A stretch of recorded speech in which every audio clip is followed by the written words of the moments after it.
Hello friends and welcome to house plants आप। आज इस वीडियो में हम जानेंगे 5 ऐसे पौधे और इंडोर प्लांट्स जिन्हें नासा ने रेकमेंड किया है एज एयर प्यूरिफाइंग प्लांट्स।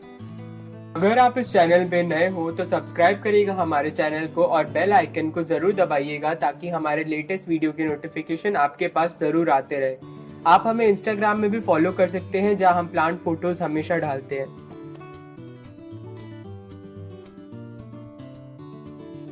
पहला प्लांट जो मेरे लिस्ट में है वो है स्पाइडर प्लांट या फिर क्लोरोफाइटम। ये कॉमनली नर्सरीज में बहुत इजीली अवेलेबल होता है और ये बहुत आसानी से उग जाता है बिना किसी केयर के। ये स्पाइडर प्लांट या फिर क्लोरोफाइटम अपने फेमस है एयर प्यूरिफाइंग कैपेसिटी के कारण। ये अपने वायु को शुद्ध करने में बहुत मदद करता है। इसे धूप की आवश्यकता बहुत कम है और अगर आप इसे शेड एरिया में रखेंगे तो ये बहुत अच्छे से उगेगा और आपको लो मेंटेनेंस भी देगा।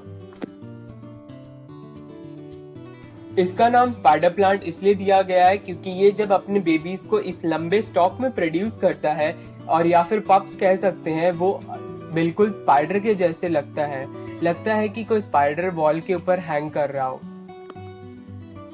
ये प्लांट बहुत आसानी से उग जाता है और अपने घर को वायु को शुद्ध करता है जहां पर आप इंडोर रख सकते हैं। ये ऑफिस में या फिर घरों में बहुत आसानी से ग्रो हो सकता है।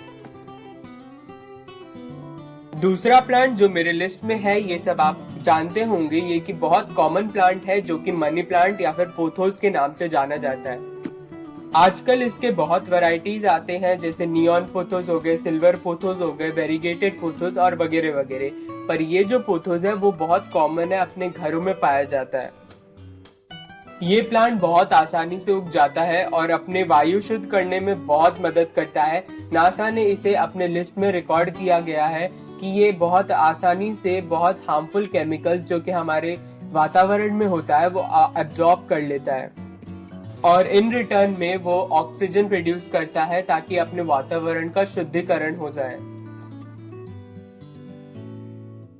मैं इस प्लांट को ज्यादातर इनडायरेक्ट या फिर पार्शियल सनलाइट के एरिया में रखता हूँ ताकि इसके लीव्स बचे रहे। आप अगर डायरेक्ट सनलाइट में रखेंगे इसे तो इसके लीव्स बर्न हो जाएंगे और ये प्लांट जल जाएंगे। तीसरा प्लांट मेरे लिस्ट में है अरेका पाम। अरेका पाम को येलो बटरफ्लाई प्लांट भी बोला जाता है क्योंकि इसके लीव्स का शेप कुछ बटरफ्लाई जैसा लगता है। ये अरेका पाम बहुत ही इजी टू केयर और इजी टू मेंटेन प्लांट है। ये बहुत आसानी से कहीं पे भी उग जाता है, अगर वो ज्यादा धूप हो या फिर कम धूप हो। नासा ने इस प्लांट को दूसरे या तीसरे नंबर पे रिकॉर्ड किया गया है क्योंकि ये प्लांट बहुत आसानी से इंडोर हार्मफुल टॉक्सिक कंपाउंड्स को एब्जॉर्ब कर लेता है जैसे कि जाइलिन, फॉर्मेल्डिहाइड, बेंजीन।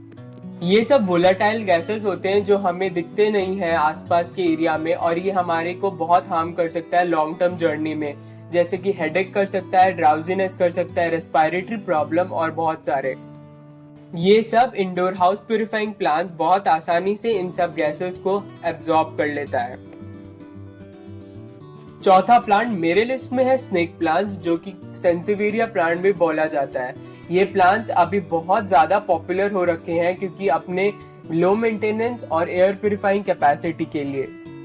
इसके लीव्स का स्ट्रक्चर इस तरह बनाया गया है कि ये बहुत हार्डी प्लांट है और एक्सट्रीम कंडीशन जैसे कि ड्राउट या फिर वाटर लॉगिंग सिचुएशन को बहुत आसानी से टॉलरेट कर सकता है।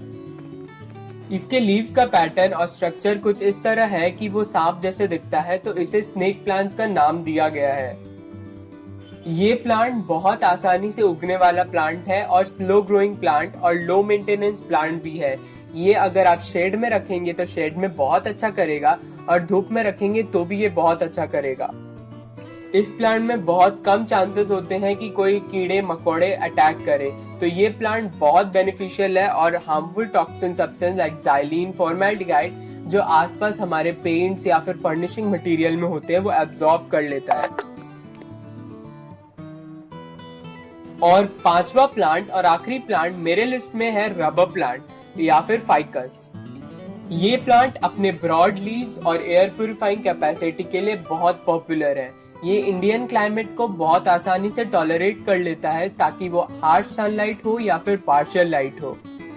मैं इस प्लांट को दिस ब्यूटीफुल टेराकोटा पॉट में रखा हूँ, जो कि इसके डेकोर को बहुत आसानी से बढ़ा देता है। इस प्लांट को बहुत कम ही मेंटेनेंस या फिर केयर की आवश्यकता है बाकी दूसरे प्लांट के कंपैरिजन में। ये प्लांट बहुत स्लोली उगता है, पर ये बहुत अच्छे से उगता है।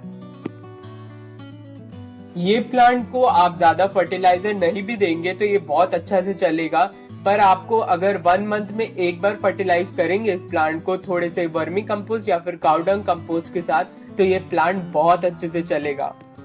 आप अगर चाहते हैं कि इस प्लांट बहुत बुशी बने तो आप इसके टिप को कट कर दीजिए ताकि ये लैटरल ब्रांच प्रमोट करे और फोलिएज बन जाए।